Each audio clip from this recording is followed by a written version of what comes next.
बाड़मेर जैसलमेर के पूर्व सांसद रह चुके मानवेंद्र सिंह जसोल ने एक ट्वीट किया है।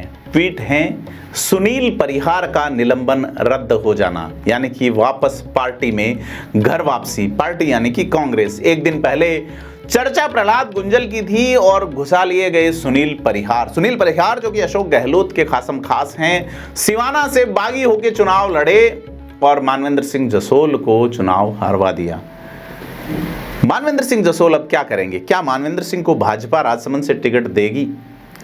मानवेंद्र सिंह की एक मीटिंग है, मुख्यमंत्री भजनलाल शर्मा के साथ में बुलाया गया है। मानवेंद्र सिंह का कहना है टिकट को लेके बात नहीं हुई, मीटिंग है, पुराना परिचय है, तमाम चीजें। तो हम आज विश्लेषण करेंगे कि मानवेंद्र सिंह के साथ खेल किसने किया कांग्रेस में, और खेल किसने किया वो चूंकि नाम मैं लगातार लेता रहा हूं कि अशोक गहलोत और हरीश चौधरी वैसे तो राजनीतिक रूप से अलग अलग विचारधारा रखते हैं, लेकिन मानवेंद्र सिंह को निपटाने में दोनों ही नेताओं का बड़ा योगदान रहा है। और अब अगर देखें तो क्यों निपटाए गए मानवेंद्र सिंह जसोल अशोक गहलोत खेमे के द्वारा, इस पे बात करेंगे। इसकी वजह क्या है? नमस्कार, मैं प्रदीप हूं, आप थिंक 360 देख रहे हैं। अशोक गहलोत की जो प्रायोरिटी हैं वो इन दिनों वैभव गहलोत को किसी तरीके से राजस्थान की जालोर सिरोही लोकसभा सीट से देश की सेंट्रल विस्टा वाली संसद में एक कुर्सी आरक्षित करवाने की हैं। अशोक गहलोत जिनकी मौजूदगी में प्रहलाद गुंजल ने कांग्रेस ज्वाइन की। अशोक गहलोत ने पिछले लंबे समय से लगातार जो कांग्रेस की पॉलिटिक्स हैं राजस्थान में, उसमें खासा प्रभाव अपना बनाए रखा है। अशोक गहलोत के बिना राजस्थान की राजनीति फिलहाल मुकम्मल नहीं होती। अशोक गहलोत ने सुनील परिहार की एंट्री करवा दी। कितने वोट अशोक गहलोत के पक्ष में आएंगे? सुनील परिहार अशोक गहलोत के खेमे के ही हैं। सुनील परिहार को बना नहीं पाए अशोक गहलोत, मुख्यमंत्री रहते हुए बागी खड़े रहे। कहा जा रहा है कि इशारा जो है वो साहब ही की तरफ से था। तो मानवेंद्र सिंह जसोल को क्यों हराया गया? मानवेंद्र सिंह जसोल को क्यों निपटाया गया राजनीति में? इसका जवाब हमें 35 साल पहले हुए राजस्थान के लोकसभा चुनाव में मिलेगा, जबकि देश में राजस्थान में गठबंधन जनता दल और भाजपा का मिलके हुआ था। भाजपा 9 साल पुरानी पार्टी थी। एक चुनाव हुआ जोधपुर में, उस चुनाव में भाजपा के प्रत्याशी थे भारतीय जनता पार्टी के हनुमान कहे जाने वाले जसवंत सिंह जसोल, और सामने लड़ रहे थे अशोक गहलोत। 34 साल पुरानी बात है। अशोक गहलोत चुनाव में हार जाते हैं। कांग्रेस 25 की 25 सीटें हार जाती है। शिवचरण माथुर का दौर था।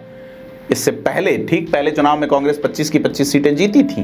राजीव गांधी के समय में नागरिक उड्डयन मंत्री बनाए गए थे अशोक गहलोत। आज अशोक गहलोत मीडिया पे खासा हमलावर थे, तो उस समय एक सवाल का जवाब नहीं दे पाने विनोद दुआ के साथ 100 में कहीं क्लिप पड़ी होगी, आप देखिएगा। अशोक गहलोत बाद में हटा दिए गए थे नागरिक उड्डयन मंत्रालय से। तो अशोक गहलोत वो चुनाव हार गए। कहते हैं जोधपुर के पूर्व राज परिवार के सदस्य गज सिंह ने प्रचार किया मानवेंद्र सिंह के साथ, मानवेंद्र सिंह के पिता जसवंत सिंह जसोल के साथ में। गज सिंह की मां श्रीमती कृष्णा कुमारी भी सांसद रह चुकी थी जोधपुर से। उसके बाद में अशोक गहलोत वहां राजनीति में आ गए थे। शिवचरण माथुर और ऐसे नेताओं का, एक मथुरा दास माथुर का दौर था वो। तो अब यह जो लोकसभा चुनाव है, इससे पहले जो 34 साल पुराना, 35 साल पुराना लोकसभा चुनाव 1990 वाला, उसमें अशोक गहलोत चुनाव हार गए। अशोक गहलोत की टक्कर ज्यादातर जो रही है विधानसभा चुनाव में, वो राजपूत प्रत्याशी के अगेंस्ट ही रही है। मसलन कि शंभू सिंह खेता सर ले लीजिए, राजस्थान में उन्हें चुनौती होने से मिलती। इस बार भी महेंद्र सिंह प्रभु ले लीजिए। तो अशोक गहलोत के सीधे निशाने पे ये नेता रहे हैं। इसीलिए आप ये देखिए कि जोधपुर में पॉलिटिक्स करने वाले खेत सिंह राठौड़ का कहीं कोई ठिकाना नहीं, उनके परिवार, उनके वंशजों का कोई अब नाम नजर नहीं आता। इसके अलावा नरेंद्र सिंह भाटी जो कि कांग्रेस में बड़े नेता हुआ करते थे, उनके बेटे मृगेंद्र सिंह कांग्रेस में कहीं भी एडजस्ट नहीं हो पाए। अशोक गहलोत खेमे ने तार काटे रखे, जबकि उनकी भी एंट्री सीधी 10 जनपद में है, उसी तरीके से जिस तरीके से भंवर जितेंद्र सिंह की है। तो राहुल गांधी के दोस्त कहे जाने वाले भंवर जितेंद्र सिंह, उनमें एक और नाम मानवेंद्र सिंह का। मानवेंद्र सिंह ज्वाइन करते हैं कांग्रेस राहुल गांधी के कहने पे। जैसे मैं एक वीडियो पहले ही बता चुका कि जालोर में एक कार्यक्रम के बाद मानवेंद्र सिंह से मुलाकात हुई।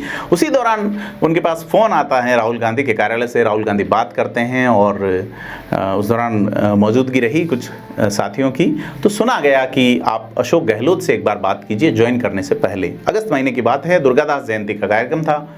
तो जब वो अशोक गहलोत से वहीं बात करते हैं तो उन्होंने कहा कि ये मेरी राहुल से बात हो गई है।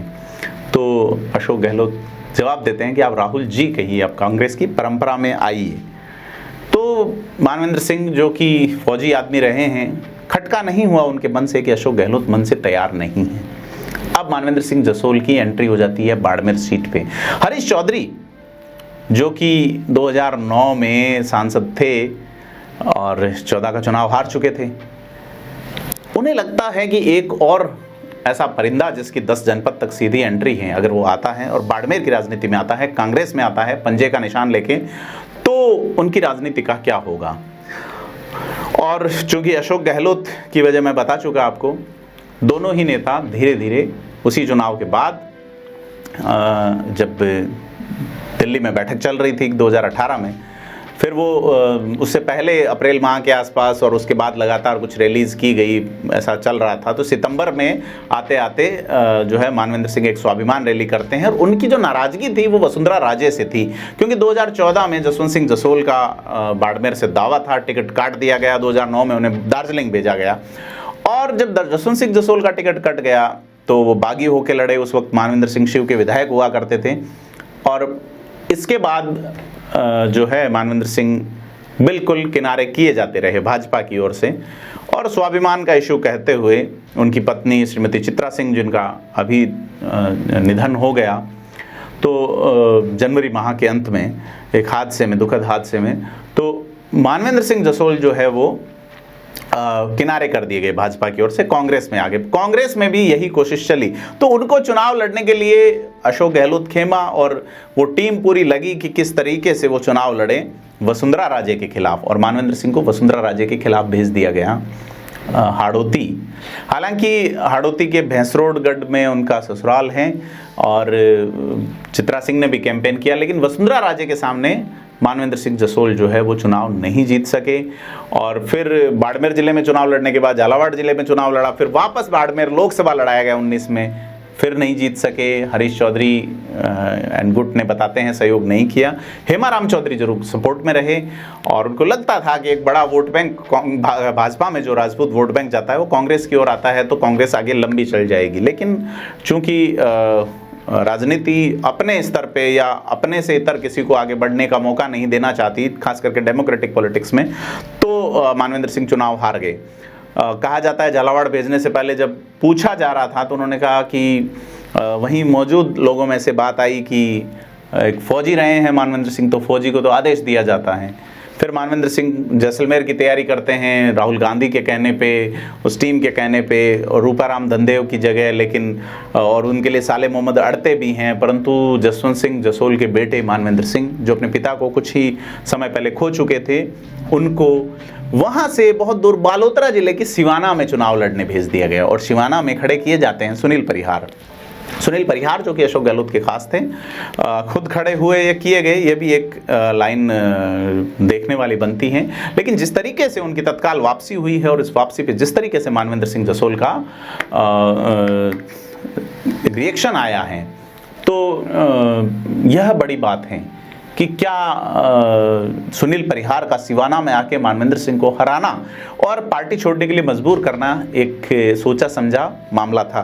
तो यह चीज़ें जो है ना, उन्होंने सोशल मीडिया पर जिस तरह का तंज लिखा है कि निष्कासन के 6 साल का समय जल्दी बीता, तो बाड़मेर में अब मानवेंद्र सिंह जसोल सक्रिय हो गए हैं। उनकी मुख्यमंत्री भजनलाल शर्मा से एक मीटिंग बता रहे हैं हो गई जोधपुर में, दूसरी 23 मार्च को है। कहा जा रहा है कि मानवेंद्र सिंह जसोल होली के बाद भाजपा ज्वाइन कर रहे हैं। पहले 5 मार्च का समय था, लेकिन चूंकि उनकी पत्नी का शोक का समय चल रहा है, वो कह रहे हैं पहला त्यौहार निकलने के बाद वो बात करेंगे। तो इससे क्लियर है कि मानवेंद्र सिंह भाजपा में जा रहे हैं, क्योंकि शिव सीट से भी बागी लड़े, फतेह खान को कांग्रेस ने वापस ले लिया है, सुनील परिहार को भी ले लिया है। तो 5 महीने बाद ही कांग्रेस ने निष्कासन समाप्त करके दुपट्टा पहना दिया है। अब उनके सामने जो कांग्रेस के टिकट पे चुनाव लड़े थे उन लोगों ने सवाल उठाने शुरू कर दिए हैं, मसलन कि जो अमीन खान शिव में लड़े थे उन्होंने। तो यह चीज़ें जो है कि बंद कमरे में जिस तरीके से सीएम और मिनिस्टर्स की मुलाकात हुई है मानवेंद्र सिंह के साथ, उससे लगता है कि वो वापस जो है वो बीजेपी में आ सकते हैं। और मानवेंद्र सिंह जसोल को लाए जाकर के राजपूत वोट बैंक पे भाजपा एक ठप्पा लगाना चाहती है, क्योंकि रविंद्र सिंह भाटी वहाँ मामला अलग तरीके से जमाए हुए हैं। और क्या रविंद्र सिंह भाटी के बिना बाड़मेर सीट कैलाश चौधरी कैसे जीत सकते हैं, ये बड़ा सवाल है। क्योंकि लगातार जो है वो चीज़ें बदल रही हैं मारवाड़ की राजनीति में। आपको क्या लगता है कि मानवेंद्र सिंह जसोल भाजपा में शामिल होने के बाद भाजपा को फ़ायदा होगा, या मानवेंद्र सिंह जसोल को एक बार फिर से बिना चुनाव लड़े ही भाजपा का सपोर्ट करना पड़ेगा? क्योंकि सिर्फ राजसमंद के अलावा अभी ऐसी कोई सीट बनती नहीं है कि जहां मानवेंद्र सिंह को लड़ाया जा सके। तो राजसमंद के लोग भी स्थानीय और बाहरी वाला जो मुद्दा चल रहा है इसके ऊपर क्यों नहीं मानवेंद्र सिंह का विरोध करेंगे, या सारी चीज़ें हैं कि किस तरीके से मानवेंद्र सिंह को अगर राजसमंद से लड़ाया जाता है तो हरिओम सिंह राठौड़ के बेटे वहाँ टिकट मांग रहे हैं। इसके अलावा राजेंद्र राठौड़ का नाम भी चल रहा है। इसके अलावा और भी कई नाम है, भवानी सिंह कालवी का नाम है, उनकी पत्नी श्रीमती भुवनेश्वरी देवी का नाम है, जो वहाँ जो कोठारिया परिवार रहा है, उनकी बेटी हैं, उनके पिता 2 बार विधायक रह चुके हैं। तो ये लोग क्या मानवेंद्र सिंह जसोल का बाहें पसार कर स्वागत करेंगे, या मानवेंद्र सिंह जसोल अगर राजसमंद नहीं भेजे जाएंगे तो कहां भेजे जाएंगे, और अगर भाजपा में आते हैं तो किन शर्तों के साथ आते हैं? आपको क्या लगता है हमें कमेंट बॉक्स में ज़रूर बताएं, और वीडियो को लाइक शेयर सब्सक्राइब जरूर करें। धन्यवाद।